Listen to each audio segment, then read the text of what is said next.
Comunicação Não Violenta é um livro de Marshall B. Rosenberg e é essencial para quem em 2022 quer melhorar a sua capacidade de comunicação.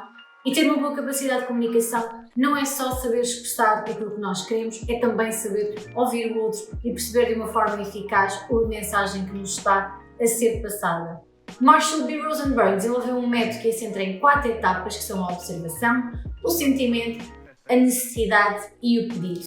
E hoje nesta review vou-vos então contar todos os segredos sobre este método e como é que tu podes melhorar então também em 2022 a tua comunicação. Ficaste curioso? Fica por aí.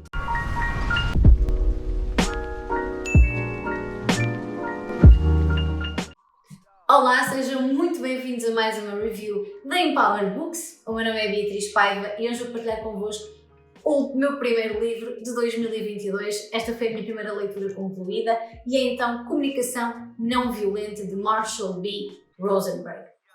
Se tal como eu definiste para 2022 ler mais e ainda não começaste, este é capaz de ser o livro ideal. E já vou explicar porquê. Mas acima de tudo porque é um livro de leitura muito fácil. É daqueles livros que vamos lendo e nem damos conta que estamos a avançar e quando chegamos ao fim passou super rápido e temos imenso conhecimento e imensos exercícios valiosos nestas páginas. E porquê este livro? Ora, eu estava a fazer uma pesquisa ainda o ano passado, em 2021, sobre livros que poderia querer ler em 2022. E tropecei então aqui na Comunicação Não Violenta e obviamente o título chamou-me imediatamente a atenção.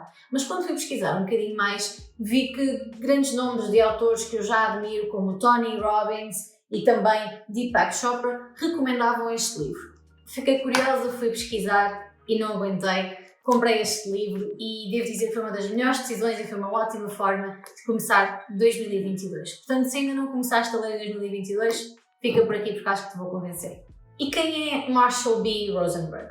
Marshall cresceu num bairro muito violento nos Estados Unidos, em Detroit, e desde novo percebeu que tinha que arranjar aqui formas alternativas de comunicar, de forma a conseguir então sobreviver e melhor ambientar-se no meio em que estava incluído. Acabou por se licenciar em Psicologia e fez o doutoramento em Psicologia Clínica. Mais para a frente também criou então o Center of Nonviolent Communication e atualmente é uma organização sem fundos que conta com dezenas de profissionais de mais de 60 países que contribuem então para dispersar então aqui este método e ajudar pessoas e indivíduos, organizações a estabelecerem uma comunicação não violenta e mais eficaz nos seus meios. O autor participou ainda na introdução de vários acordos de paz e diplomacia entre países que atravessavam situações de violência e de cenários muito pesados, como por exemplo Bósnia, Ruanda, Palestina e portanto teve aqui um papel também muito ativo e muita experiência em campo permitiu desenvolver e aprimorar este método. Neste livro, o autor também nos chama aqui a atenção para alguns tipos de comunicação que não são eficazes, nomeadamente juízo de valores, numa era em que julgamos tudo e todos, as pessoas acabam por se redimir muito àquilo que veem e que ouvem e que muitas vezes não é aqui a história completa, nem tampouco é a mensagem que a pessoa está a tentar passar. Portanto, evitar os juízos morais sem termos uma plena consciência do que é que está realmente a acontecer. As comparações também não nos permitem nem nos ajudam a estabelecer aqui uma comunicação eficaz, quer seja de nós próprios e comunicarmos com nós próprios, quer seja a comparar o ouvinte, a outra pessoa com quem estamos a comunicar.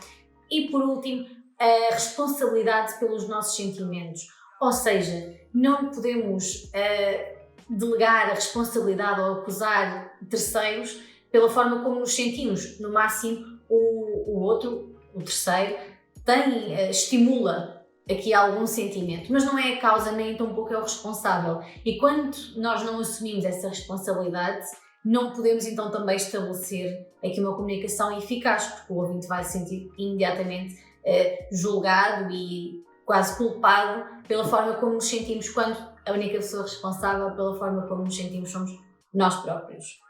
E estes são assim os principais entraves à comunicação eficaz que o autor identifica e agora vou partilhar então convosco aqui o segredo para termos uma comunicação eficaz. Mas afinal, o que é o método de comunicação não violenta? Basicamente é uma comunicação que nos leva a comunicar do fundo do coração, com compaixão e com empatia. É um conjunto de técnicas de linguagem verbal e não verbal que nos permite não só expressar melhor a nossa mensagem e aquilo que queremos do outro, mas também perceber o que é que muitas vezes nos está a ser pedido. E apesar da maior parte das pessoas, se calhar, não estar inteirada de como é que este método de comunicação se faz, quem ler este livro vai então aprender a perceber ali as entrelinhas de quem está a comunicar connosco. Porque muitas vezes aquilo que alguém nos está a dizer não é aquilo que a pessoa quer dizer ou não é aquilo que a pessoa quer que nós entendamos. E isso é um grande entrave para qualquer comunicação.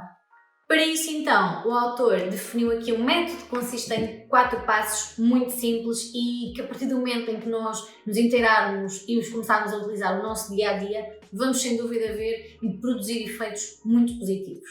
Quais são esses passos? O primeiro é uma observação e a observação clara, sem julgamento. Observar apenas as ações concretas que estão a acontecer, os factos, digamos assim. O segundo passo passa então pelo sentimento. E o que é isto do sentimento? É como é que nos sentimos perante as ações que estamos a ver. E reparem, há pouco falava da nossa responsabilidade perante os nossos sentimentos e é realmente assumir essa responsabilidade. Ou seja, estamos a ver um facto, uma ação, mas como é que, e o que é que isso produz em nós? O que é que isso nos faz sentir? Passamos então para o terceiro elemento, que é a necessidade. Esse sentimento vai-nos então despertar aqui uma necessidade e nós também temos que saber interpretar essas necessidades. Mas mais importante que isso, temos que depois saber então comunicá-las e fazer o quarto passo, que é o pedido. E isto consiste em quê? Numa comunicação clara do que é que queremos da outra pessoa para satisfazer essa necessidade. Resumidamente, estes são os 4 passos essenciais do método da comunicação não violenta e isto vai-nos permitir o quê? Por um lado, dar e expressar com sinceridade aquilo que nós queremos e o que estamos a sentir e, por outro, receber esta informação também de uma forma mais empática, de modo a consigamos então estabelecer esta ligação com o outro. Curioso para saber como é que podemos então pôr este modelo em prática? Eu vou partilhar agora tudo contigo. O primeiro passo é a observação, como já disse, e consiste exatamente em quê? Em observarmos de uma forma clara e sem julgamento o que está a acontecer à nossa volta, ok? Neste capítulo, e de modo a ilustrar aqui um bocadinho alguns exemplos de comunicação com julgamento e avaliação e sem avaliação, o autor elabora então uma tabela onde põe vários exemplos da mesma frase dita de uma forma em que tem uma avaliação presente, mesmo que seja assim quase subtil, e outra isenta de avaliação. Isto foi muito útil quando estava a ler porque permitiu-me então comparar e perceber, ok, é assim, e eu às vezes, sem me dar conta, acabo por fazer muitas observações com avaliação e estou então a tentar mudar isso. Vou partilhar aqui convosco uma, assim, por exemplo, uma observação com avaliação seria uma frase do género: o João passa o tempo a adiar as coisas. Portanto, não parece que tenha aqui nenhuma avaliação, ou parece uma frase muito generalista, mas na verdade tem. E se calhar se disséssemos isto ao João, digamos assim, o João ia ficar automaticamente na defensiva. Como é que poderíamos reformular isto? Ora bem, o autor dá-nos então a sugestão: o João só estuda na véspera dos testes. E isto é uma frase com base em factos. Não há aqui só passa o seu tempo. Não. Que tempo? Na véspera do teste. Ok, isto é um facto. Então, há muitos exemplos e o autor faz-nos aqui então várias ligações e pontos de forma a consigamos identificá-los no nosso dia-a-dia. Avançamos então aqui para a segunda etapa do método de comunicação não violenta. E reparem primeiro então observar e a segunda, sentimentos. E o que é isto de sentimentos? É expressarmos os nossos sentimentos, mas de uma forma eficaz. E quando eu digo eficaz, porquê que eu digo? Porque muitas vezes nós achamos que estamos a expressar os nossos sentimentos, e isto eu aprendi honestamente neste livro, e não estamos a expressar. Como assim? Perguntam vocês, e bem, ora então, não é um sentimento quando nós os expressamos da seguinte forma: eu sinto que estou. Quando podemos substituir o sinto por expressões como penso, acredito, então não estamos a expressar um sentimento, ok? Um sentimento não precisa de vir antecipado com eu sinto que, já não é um sentimento, ok? O que é um sentimento? Estou zangado, estou feliz, estou ansioso. E neste livro o autor então elabora-nos também uma tabela de sentimentos e alguns eu até quase que me esqueci que existiam e foi muito interessante pensar em cada um deles e em como muitas vezes generalizamos a nossa comunicação e não somos específicos. E quando não somos específicos, damos asos aqui a muitas aberturas e para falhas de comunicação e não é o que nós queremos. A terceira etapa deste método é então aqui a necessidade. E o que é isto da necessidade? Parece que anda aqui um bocadinho perdida. Não anda. A necessidade surge do reconhecimento e da responsabilidade pelos nossos sentimentos. Ou seja, a partir do momento em que nós reconhecemos o que estamos a sentir naquele momento, temos então que assumir a responsabilidade. O autor refere várias vezes a importância de tomarmos consciência que os únicos responsáveis pela forma como nos sentimos somos nós próprios. Os outros podem até ter algum papel no sentido de estimular algum sentimento, mas nunca são totalmente responsáveis. Esse papel, essa responsabilidade cabe só a nós próprios. E este terceiro ponto assenta então nesta necessidade que é desplotada através dos sentimentos. Quando sentimos algo, gera-se então uma necessidade. E isto leva-nos aqui à quarta e última etapa do método de comunicação não violenta. E qual é então a última etapa?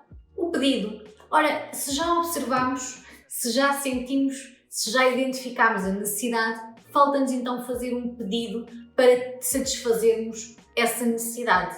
Mas esse pedido não pode ser feito de qualquer forma. Esse pedido deve ser feito de uma forma clara, concreta e sem dar asos a outras interpretações. Outro dos fatores muito importantes para esta quarta fase é, sem dúvida, usarmos uma linguagem positiva. As pessoas têm muito mais tendência a responder-nos não quando já começamos um pedido com não te importavas ou será que não podes fazer e, portanto, usar linguagem positiva é muito importante nesse sentido de facilitar. E também porque muitas vezes é difícil interpretarmos uma frase que começa por não. Se nós dissermos imediatamente o que é que queremos de uma forma clara e concreta, a outra pessoa vai ter muito mais facilidade em perceber o que é que realmente queremos e então satisfazer a nossa necessidade. Há alguns exercícios que podemos fazer então depois deste pedido, que é, por exemplo, pedir aqui uma confirmação de entendimento. No final, perguntar à pessoa se realmente percebeu o que estávamos aqui a pedir, o que lhe foi pedido e o que lhe foi comunicado. Isto é muito interessante e muito pouca gente faz. Às vezes perdemos tanto nestes pedidos que acabamos por não nos preocupar se a pessoa está realmente a perceber o que é que lhe estamos a pedir. Podemos também fazer um pedido de sinceridade, ou seja, abrir aqui esta linha de comunicação e pedir ao outro interveniente que partilhe connosco o que é que o nosso pedido o está a fazer sentir. E mais uma vez, isto é algo que muitas vezes não fazemos e que facilita imenso. Uma pessoa vai estar muito mais apta a fazer aquilo que lhe estamos a pedir, se vir que da nossa parte há uma preocupação em perceber se a mensagem foi bem passada e também há uma preocupação em saber se a pessoa concorda, se tem alguma objeção, se está a sentir bem com aquilo que lhe estamos a pedir ou não.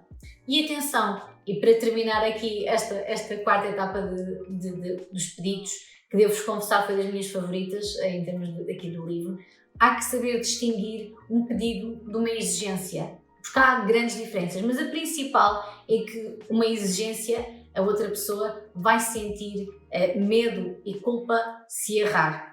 Quando nós estamos a fazer uma exigência, a pessoa já vai com esse pensamento, tenho que fazer bem, se errar ou se não conseguir fazer, vou ser culpado, vou ser julgado e isto é uma exigência. Um pedido é algo que nós solicitamos à outra pessoa e ela está à vontade e confortável para nos dizer que não se sente bem com o que lhe estamos a pedir, não sabe como fazer ou simplesmente que errou. E, portanto, isto são lições muito valiosas, principalmente na época em que estamos a viver e até no mercado de trabalho em que as soft skills são cada vez mais valorizadas e a comunicação também. E apesar de ler este livro não nos dar um certificado de soft skill em comunicação, vai sem dúvida transparecer nas nossas conversas, nas nossas socializações e, acima de tudo, vamos tirar muito proveito a nível pessoal porque vamos compreender melhor tudo o que se passa à nossa volta. Porque muita gente não sabe comunicar de uma forma empática e não se sabe expressar de forma mais adequada. E ao ler este livro, sinto que a maior ferramenta que retirei daqui foi não só aprender a expressar-me, mas aprender a ler as entrelinhas e o que é que o outro realmente me quer dizer. Se gostaste desta review, já sabes, subscreve aqui ao nosso canal do YouTube. Nós começámos agora no YouTube, mas já temos uma comunidade muito consistente no Instagram, portanto também se não nos segues no Instagram, convido-te desde já a visitar o nosso Instagram. Temos inúmeras reviews, conselhos, dicas de leitura ou simplesmente partilhas de coisas que achamos interessantes e que vão acrescentar valor e que te vão ajudar a ser a tua melhor versão. E é isto que pretendemos trazer aqui para o nosso canal. Portanto, se ficaste curioso ou se sentes que isto ainda não é o teu livro, subscreve, tenho a certeza que o próximo livro há de então talvez ser o teu livro, ou pelo menos vai-te abrir aqui mais algumas portas e podes sempre retirar conhecimento, mesmo não lendo o livro, apenas por assistir a estas reviews. Muito obrigada e até ao próximo vídeo!